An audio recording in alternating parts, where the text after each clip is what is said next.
Good morning, Internet. So this morning I had a fox in my backyard. My dog was actually outside. I think it's just one fox, but it's possible that it's more than one. This fox has never come up close to the house when my dog was outside, which I thought was a little weird. And so I'm in the kitchen and I hear Huxley start just going off. And I was actually right here at this window. He was booking it towards the back of the garden, and I look back here by this tree line and there is a fox. These yards back here are fenced in behind these trees, and so I'm not sure where the fox came from, but he was by this tree line. He won't run away. I was watching and the fox was actually walking towards Huxley, which I thought was quite odd because usually our experience here with fox have been that they're very skittish around people. Usually when we see the fox out, we will let Huxley outside and the fox runs off because the dog's barking at it and it doesn't want to get eaten by a dog. I thought that this behavior was kind of weird, and so I went and stood on the back porch and I was trying to get Huxley to come to the back porch, but he was being a great guard dog and was refusing. He was going as far on his lead that he could, barking at the dog. And the darn thing didn't want to run off. It was a weird encounter, so I'm hoping that it was just something weird and not the fox sick, you know. It was a little odd to see a wild animal walking up to my house when there was a dog between my house and the fox. So anyway, I am going to make myself some breakfast. Ah, I almost dropped an egg. Well, I guess my toaster kicked the bucket.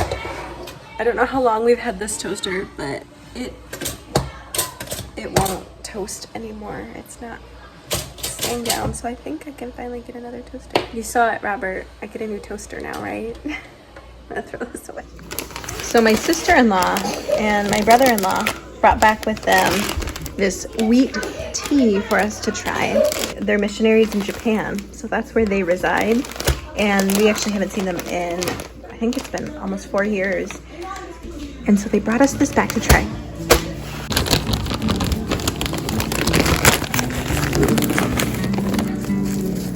I think I'm gonna make it iced. I don't know how big to put this in. All the instructions are in Japanese.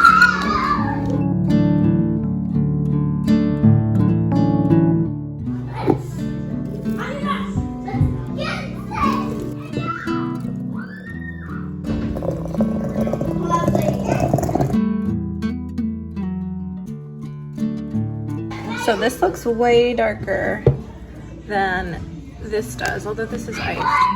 But this looks darker. So I'm assuming that I probably need more water than this. But since I want to try this iced first, I think what I'm gonna do is just keep it strong like this and pour it over ice and maybe add a little bit of water if it's still a little too strong. So my husband, Robert, his brother's name is Will, and Will is married to a lovely woman named Jo. Sorry, my house is kind of loud today. They live there with their 3 children. They come to visit us every couple of years. I think they try. They were supposed to come, I don't remember if it was last summer or the summer before. I think it was last summer they were supposed to come. And with everything going on with COVID and the restrictions, they were not able to make it. Anyway, every Christmas they send a box of just fun trinkets and Japanese snacks and things like that to Robert's family, and we all kind of just share it. It's really fun, and the kids they just love it. So anyway, this year they were finally able to come back to America and visit us for a little while, and they brought us a couple of teas. I had requested a jasmine flavored tea because I really like jasmine tea, and so Jo brought me over a jasmine green tea. I believe it's green tea. And then she asked if we wanted to try this. She calls it wheat tea, but I believe this is a kind of traditional Japanese tea drink. And I wish that I could interpret the ingredients, but I can't. I don't know if there's other things in it than wheat. I might have to see if I can take a picture and translate through a picture. I've never done that before, but I'm sure that technology exists. So this is getting really dark, so I think I think I'm gonna take out the tea bag. It's been in here for maybe like 8 minutes or so. The numbers that I could interpret on the package looks like for the method I'm doing, it wants about 10 minutes. All right, I'm gonna add some ice to this and cool it down. It smells like a Japanese snack that I had before. Got me some ice. Hopefully this is cool enough so it doesn't melt all of my ice. We'll see. That looks closer to the color on the package. Get a straw.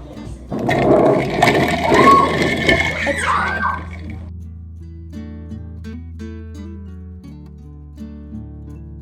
You know, by smelling it, it's kind of what I expected.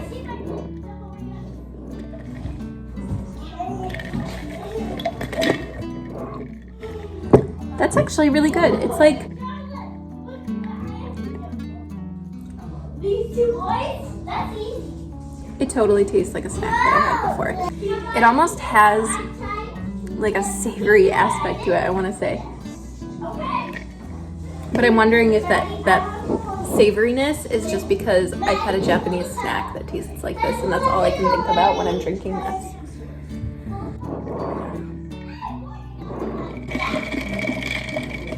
It's actually really interesting. I think Robert's really gonna like this. I'm actually really excited about this. I can see myself drinking this all summer and maybe adding like some kind of flavor to it to give it a little kick every once in a while.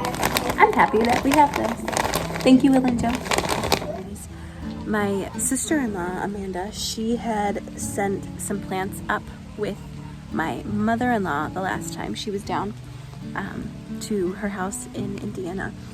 And some of the plants she sent were cuttings she took from a Rose of Sharon, and a lot of those were like more woody, although I did find some more green cuttings that I could take, hoping to get them to root so that I can grow some Rose of Sharon, because I've seen it and I've never grown it and I think it's beautiful.